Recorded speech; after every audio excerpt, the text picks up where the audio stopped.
Ada satu kalimat dari sejarawan Arnold Toynbee yang bilang, bangsa yang buta sejarah ibarat berjalan tanpa arah. Tapi ironinya, justru hari ini makin sedikit pelajar yang mau melihat ke belakang. Padahal sejarah bukan cuma cerita lama, tapi petunjuk bagaimana kita sampai di sini. Kenapa minat itu bisa turun drastis? Realitanya simple. Banyak pelajar bukan membenci sejarah. Mereka hanya bosan dengan bagaimana cara penyampaiannya. Ada guru sejarah di sekolah yang menggunakan metode ceramah bisa, tetapi effortnya dan membutuhkan skill yang luar biasa kalau mereka memang hanya benar-benar mengandalkan ceramah. Karena anak-anak sekarang 3 menit, 4 menit mereka mendengarkan sesuatu, mereka ambil lagi handphone, scroll lagi. Iya gini lagi. Seperti itu situasi kondisinya. Kita hidup di era visual. Anak-anak butuh cerita, butuh konteks, butuh contoh nyata. Bukan sekedar tahun sekian, tokoh ini, peristiwa ini. Dan lucunya, para pelajar bahkan mempunyai istilahnya sendiri untuk guru sejarah. Banyak di antara anak-anak kita tuh yang sangat suka pada sejarah. Nah, tetapi ya itu,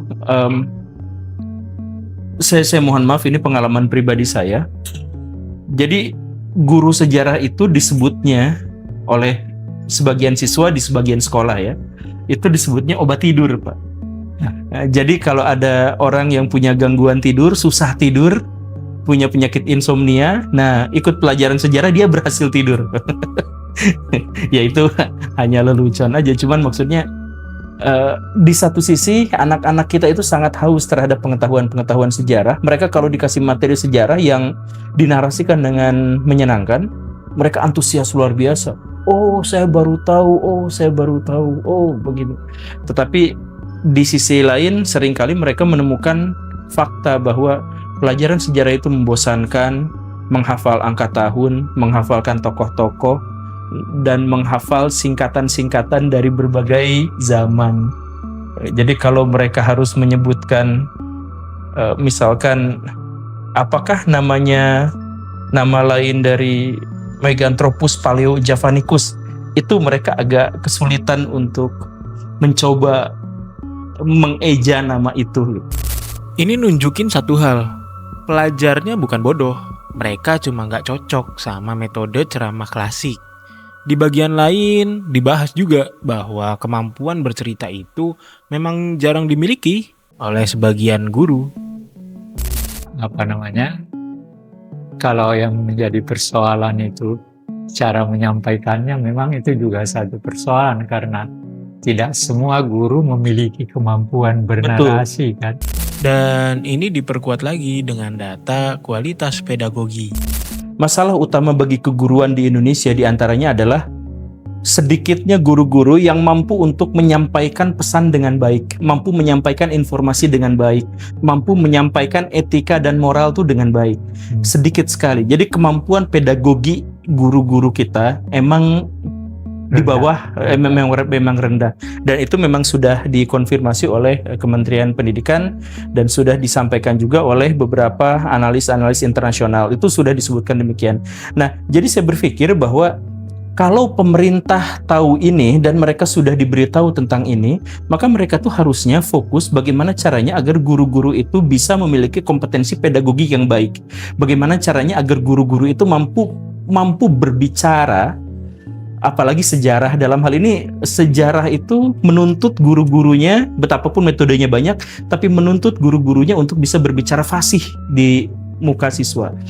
Nah, tapi pemerintah kita itu tidak memberikan bekal-bekal kompetensi itu, Pak. Nah, jadi di universitas-universitas kependidikan, universitas-universitas keguruan, teknik untuk menyampaikan, teknik berbicara, teknik retorika, teknik untuk menyampaikan slide, dan lain sebagainya, atau penggunaan media-media, itu sangat-sangat terbatas, Pak. Akhirnya, pelajar pun menjadi hilang rasa penasarannya. Sejarah berubah jadi hafalan, bukan lagi perjalanan. Pelajar butuh konsistensi, tapi materi sejarah di Indonesia terlalu sering berubah-ubah karena faktor politik. Dan di samping itu juga memang pemerintah sendiri kan boleh dikatakan abai juga terhadap Abai. sejarah kan. Iya Pak. Nah, Saya melihatnya memang ini pemerintah tuh bukan mengabaikan, tetapi mengarahkan pada kepentingan politik rezim yang berkuasa. Inilah yang bikin sejarah sering dianggap nggak jelas. Guru pun kebingungan menentukan kebenaran mana yang harus diajarkan. Contoh paling kelihatan adalah kasus penamaan peristiwa di tahun 1965. Makanya guru-guru sejarah, saya pernah menjadi guru sejarah, itu agak pusing karena setiap tahun ada saja materi sejarah yang harus diubah dan itu disesuaikan dengan kepentingan-kepentingan orang yang berkuasa gitu. Jadi misalkan kita sempat menggunakan istilah G30S lalu berubah menjadi G30S PKI, lalu di situ ada persengketaannya, itu guru-guru sejarah tuh dipaksa untuk ikut bersengketa di situ. Dan menghasilkan kebingungan-kebingungan nanti yang kita ajarin ke anak-anak tuh yang mananya gitu. Ketika sejarah dijadikan alat perebutan narasi, bukan lagi ilmu, murid tentu makin menjauh. Lanjut lagi. Kemudian selain itu, materi sejarah yang bukti bahwa pemerintah kita mengabaikan materi sejarah itu adalah bahwa sejarah itu tidak disampaikan secara akademik, Pak, tapi disampaikan dalam bentuk doktrin. Jadi waktu SD kita belajar Pangeran Diponegoro meninggal tahun berapa. Waktu SMP materinya berulang, Pak. iya. Waktu SMA materinya juga berulang. Dan itu yang menyebabkan anak-anak nggak senang sebenarnya. Betul. Karena dari SD sampai SMA itu aja. Iya. Itu aja materinya. Nah, Bayangin, dari SD sampai SMA isinya itu aja. Akhirnya sejarah terasa stagnan, membosankan, dan tidak relevan. Ini yang paling relevan dengan era digital. Dulu, anak bisa fokus 15 menit tanpa gangguan. Sekarang, Mungkin di zaman ketika Bapak masih menjadi guru, persoalan itu tuh relatif tidak besar. Karena pada waktu itu siswa-siswa memang didesain untuk disiplin dan mereka tidak punya gadget. oh iya, kalau pengaruh teknologi sekarang itu sangat besar.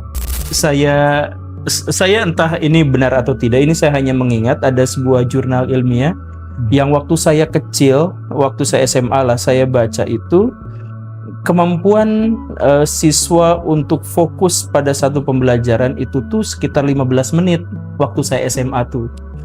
Nah sekarang ada penelitian berikutnya yang dikaitkan dengan gadget itu sekitar 1 menit.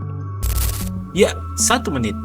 Dan sisanya diambil alih oleh notifikasi, Reels, TikTok, dan algoritma. Guru yang ceramah 40 menit jelas kalah saing. Pelajaran yang bentuknya teks panjang juga kalah oleh konten yang visualnya cuma 10 detik. Dan ini dijelaskan langsung. Makanya konten-konten kreator kayak saya gitu, apalagi yang tiktokers itu, mereka itu diwajibkan untuk bikin hook yang bagus, yang kuat dalam 10 detik awal. Sebab kalau 10 detik awal tidak meyakinkan, anak akan mengabaikan itu. Nah itu, jadi kita tuh 1 menit pertama itu harus fokus, dan kalau mungkin detik-detik pertama kita harus memberikan semacam hentakan agar dopamin anak itu keluar semua, baru kita bisa menyampaikan. Kesulitan luar biasa, Pak. Nah, kalau guru sejarah tidak menyesuaikan format dengan perilaku anak sekarang, maka ya pelajarnya pasti pergi.